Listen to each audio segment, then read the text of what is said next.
Today we explore Cleopatra's relationships with Julius Caesar and Mark Antony and why they had such fundamental consequences for both Egypt and Rome. She was a daughter of Egypt, part of the Macedonian Greek Ptolemaic dynasty that had ruled since the death of Alexander the Great in 323 BC. Queen of Egypt, Cyrene and Cyprus, she was renowned for her passionate nature, beauty, intellect, and determination to advance the interests of the Ptolemaic legacy. They were masters of Rome, powerful, ruthless military generals who had expanded the sphere of Roman influence, seizing power for themselves and seeking to add the vast Egyptian empire to Rome's ever-expanding list of conquests. The relationships between Cleopatra VII, Julius Caesar, and Mark Antony were love affairs and power struggles that would change the course of Egyptian and Roman history forever. 1st century BC. Rome, the latest superpower, was rapidly extending a foothold across the known world under three formidable generals, Julius Caesar, Gnaeus Pompeius Magnus, Pompey, and Marcus Licinius. A definite threat to Egypt, Rome's supreme wealth and influence also made it a source of attraction and necessary financial support. It was Cleopatra's father, Ptolemy XII, who had effectively opened the door to the Romans. When Ptolemy XI was killed in 80 BC, his only male heirs were Ptolemy XII and his younger brother, the illegitimate sons of Ptolemy IX. Ptolemy XII was crowned in 76 BC, but, soon after, the question of his legitimacy was raised in Rome, where anti-Senate politicians claimed to be in possession of a will, written by Ptolemy XI, that bequeathed Egypt to the Romans. Fearing the loss of the throne and an end to his dynasty, Ptolemy took a huge risk. He struck a deal with Rome. Desperate to retain his kingship, Ptolemy asked Caesar and Pompey to recognize him as Egypt's legal ruler and a comrade and ally of Rome. This they did, for the price of 6,000 talents, an enormous amount, of which some was borrowed from Roman moneylenders. When Rome moved in on the Egyptian territory of Cyprus the following year, Ptolemy did nothing.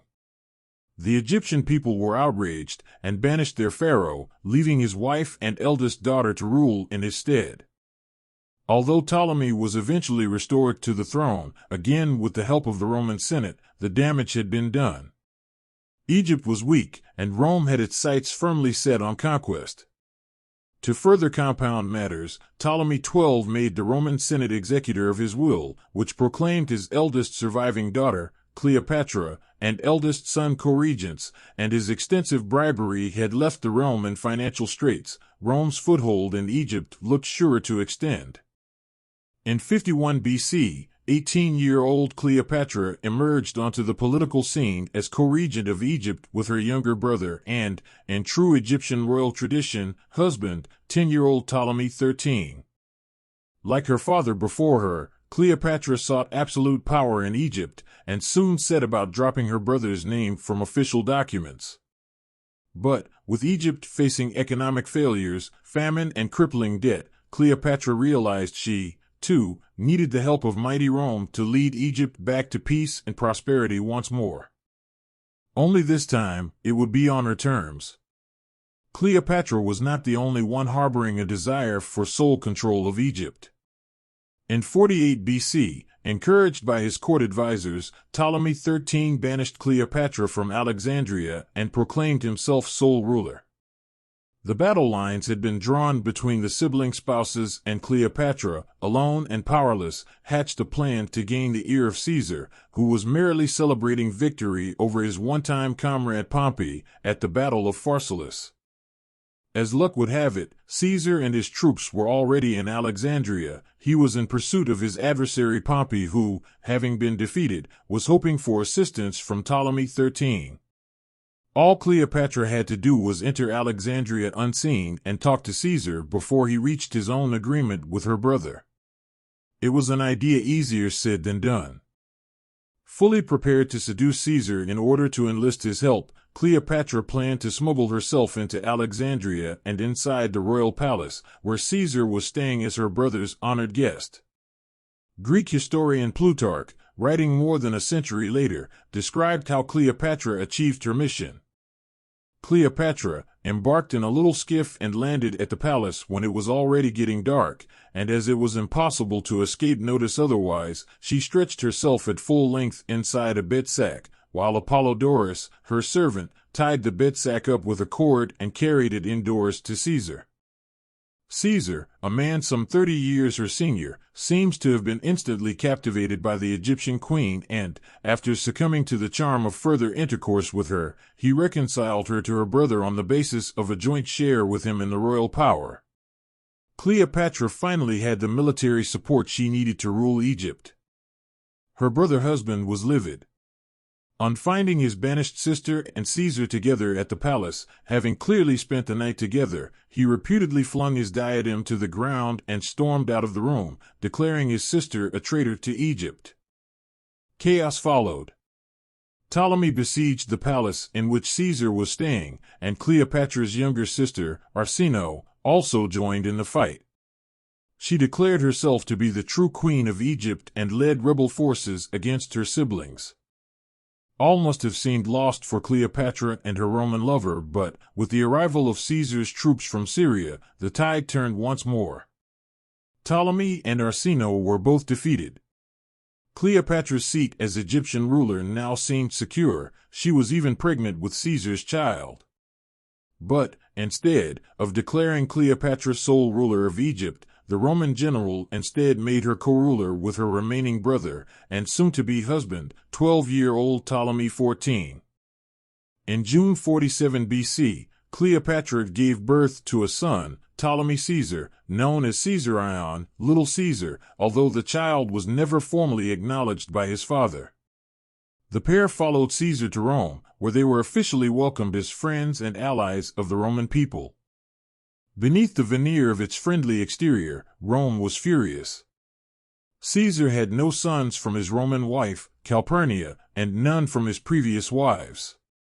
The idea of Caesarion, the son of a foreigner from a land despised as a pleasure-loving and decadent society, growing up to claim rule over civilized Rome as Caesar's heir, was intolerable. That situation never came to pass, however, as the Caesar named his grandnephew Octavian, who would later take the name Augustus, as his heir.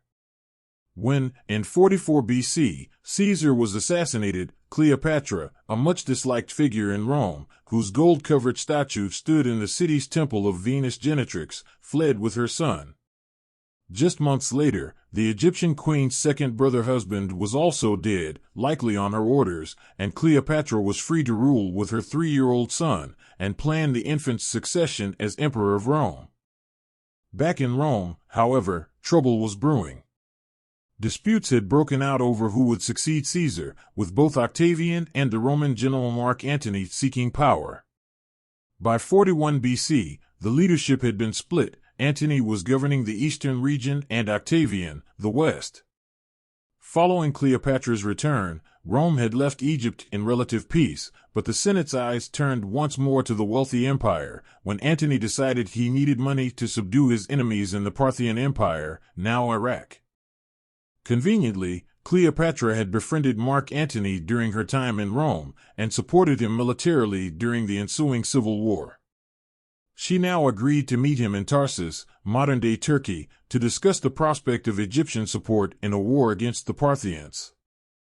In an echo of plans made 7 years earlier with her former lover, Cleopatra set out for Tarsus to charm and seduce her unsuspecting old friend. This time, however, her entrance was somewhat grander. In Plutarch's words, Cleopatra came sailing up the river Cydnus in a barge with gilded stern and outspread sails of purple, while oars of silver beat time to the music of flutes and fifes and harps. She herself lay all along, under a canopy of cloth of gold, dressed as Venus in a picture, and beautiful young boys, like painted cupids, stood on each side to fan her. Like Caesar before him, Antony was captivated. The attraction of her person, joining with the charm of her conversation, and the character that attended all she said or did, was something bewitching, Plutarch tells us. It was a pleasure merely to hear the sound of her voice. Indeed, Antony was so taken with the pharaoh that he abandoned his original reasons for meeting at Tarsus.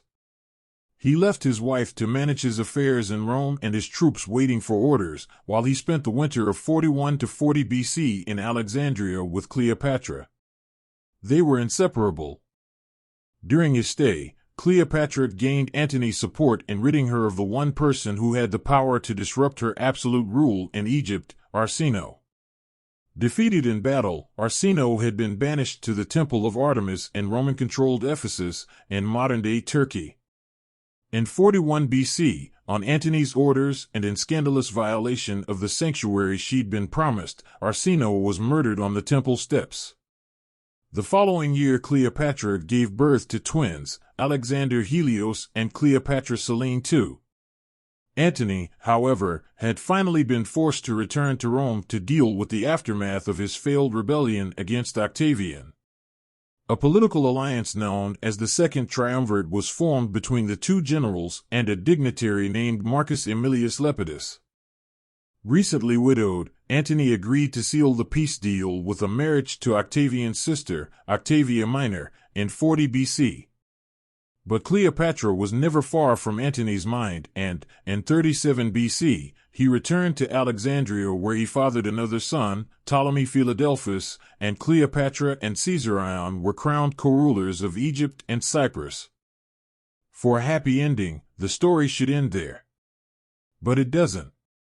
Ever greedy for power, Octavian continued to campaign for sole power in Rome, successfully eliminating Lepidus from the triumvirate. In 33 BC, allegedly in retaliation for Antony divorcing his sister, Octavian did the unthinkable. He declared war on the Egyptian queen. 2 years later, in 31 BC, the combined armies of Antony and Cleopatra took on Octavian's forces in a great sea battle at Actium, off Greece's west coast. The battle was a disaster for the lovers. Victorious, Octavian invaded Egypt where he received the surrender of the defeated Roman forces. Antony's efforts to become sole ruler of the Roman world had ended and, first believing that his amour had forged an agreement with Octavian to ensure her own survival, and then that she had committed suicide, he attempted to fall on his sword in true Roman tradition. But even in this he failed, and his wounded body was taken to Cleopatra who, still very much alive, was hiding in a mausoleum. There, Antony succumbed to his wounds, reportedly dying in his lover's arms. Cleopatra realized that without her lover and his troops, she and her beloved country were now at the mercy of the triumphant Octavian. Knowing she would be paraded around as his prisoner should she be captured, the proud Egyptian queen chose to take her own life, reputedly by allowing a poisonous Egyptian cobra, or aspis, to bite her. Rome had emerged victorious, the age of the pharaohs was dead.